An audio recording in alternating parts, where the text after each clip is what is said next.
Hi, I'm Jessica Rowe. I know what it's like to have mental illness impact on your family.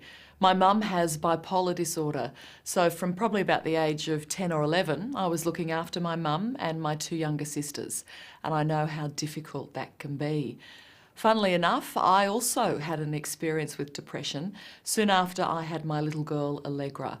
I had postnatal depression, and what was quite ironic for me was, despite knowing what I did about mental illness, I still felt the stigma and the shame of experiencing depression.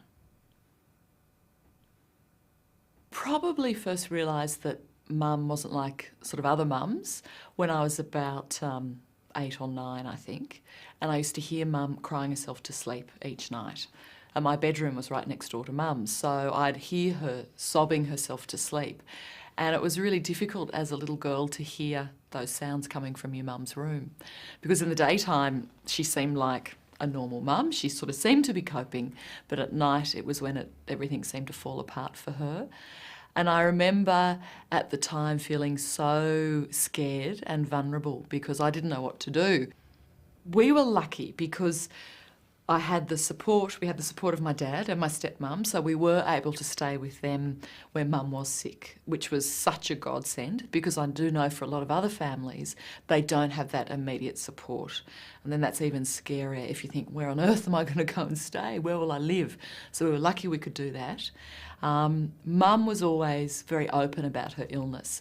When I was much younger, I didn't understand what it meant, mum's illness, but as we got older, I understood more, and I think in a way that probably wasn't such a great thing because I knew the tricky road ahead that mum was facing because, you know, bipolar is an episodic illness, so there were plenty of times when mum was well, but when she had an episode, she would just go down very quickly. I remember her telling me that she'd been diagnosed with bipolar because leading up to that she'd had her breakdown and a few other sort of episodes, but not really knowing what was going on. And I remember her explaining the relief that she felt to finally be diagnosed because she felt that she could then put a name to her condition and she could explain why she was feeling this way. It wasn't simply she was nuts and totally losing her mind and had no reason to. There was an illness that was diagnosed, but it also meant, I think more importantly for mum, there was a treatment and that there was a way of managing her illness and there was a way of living with it. I've been very lucky with the sorts of opportunities I've had in my life, and I've found as a journalist and a news presenter that there were times when people would ask me to talk about particular issues, and an issue that obviously is very close to my heart is mental illness. And mum and I thought, well, if we can share our story with people and if it offers some sense of hope, then it's worth doing. And early on when I spoke, it was a very small gathering of people who were, it was carers actually, people who were looking after loved ones with a mental illness. It was funny, I was very anxious doing it because I felt, oh my God, how much of myself am I exposing? What am I opening myself up to? But it was incredible the response that I got and almost the reassurance that I wasn't the only one, but I think also for these other people to go, well, we're not the only ones either, and that they could look at someone like me and say, well, she's lived through it with her mum and she's managed to go on to lead a happy, successful life for all intents and purposes, and there is a way through it, there is a way to navigate through it. And because of that response that I got to begin with, I thought, oh, I've got to keep doing this. I've sort of almost felt it was my responsibility. Funnily enough, I felt ashamed when I started to develop postnatal depression with my little girl. When Allegra was about 6 or 7 weeks old, I started to realise how I was feeling was more than just being a new mum. It was more than just sleep deprivation, and it was quite, it was difficult for me to come to terms with what I was going through. I was feeling incredibly anxious, but not just normal sort of nerves or anxiety. Because I think the thing is, when you're a new mum, it's like, oh my God, what am I doing? Nothing possibly prepares you for what this tiny little person is going to do to your life. But I was really anxious to the almost a point of obsession with, oh my God, is she going to be all right? But if I leave her, might something happen? And it was really getting out of control in my head, the anxious thoughts. You know, it was beyond, oh, is she getting enough sleep?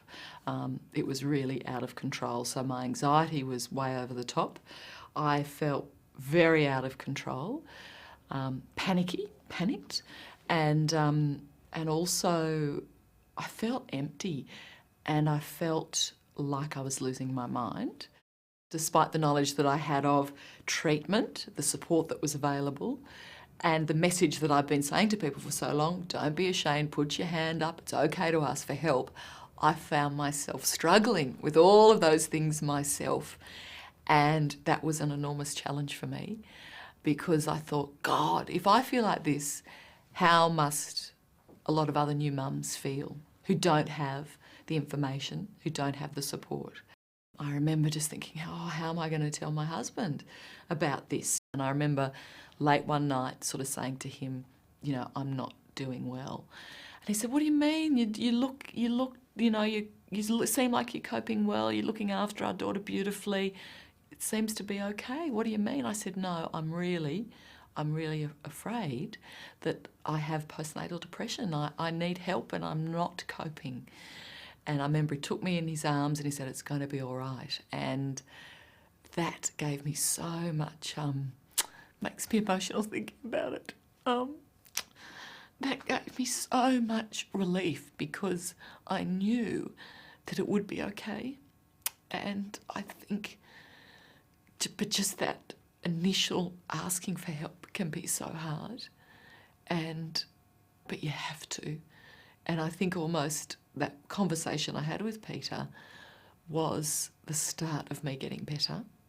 So I saw a psychiatrist and saw her, I still see her, but in those early days I was seeing her every week. I was on antidepressants, which worked very well for me. My advice to new mums out there who are feeling like they're not coping is get help. Put your hand up. I know how difficult that can be, because that was a real big step for me, to put my hand up and say, I'm not coping. But it's so important to do that. And it's okay to put your hand up and say, I'm not coping. Doesn't mean that you're a bad mum. It doesn't mean that you don't love your baby. It just means you need some help, rather than feeling like, oh my God, I have to just keep going through this on my own. You don't. There's help out there and you can feel better.